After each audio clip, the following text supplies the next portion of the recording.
სამი პიროვნება არის სხვებთან ერთად ბუნებრივია, რომლებაც გადამწყვეტი მნიშვნელობა ითამაშეს აი ამ ფენომენის შესწავლისა. პირველი ეს არის გალილეო გალილეი, იტალიელი მეცნიერი, რომელიც აი ამ პერიოდში მოღვაწეობდა.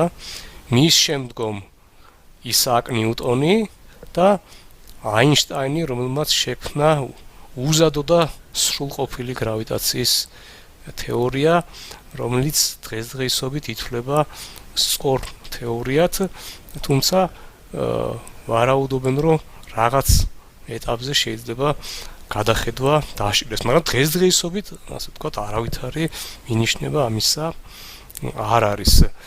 გალილეო ითვლება თეორიული ფიზიკის მამად, რადგან მან პირველად შემოგთავაზა ის მეთოდები და ის იდეა, თუ როგორ უნდა წარმართულიყო კვლევა არა მხოლოდ გრავიტაციის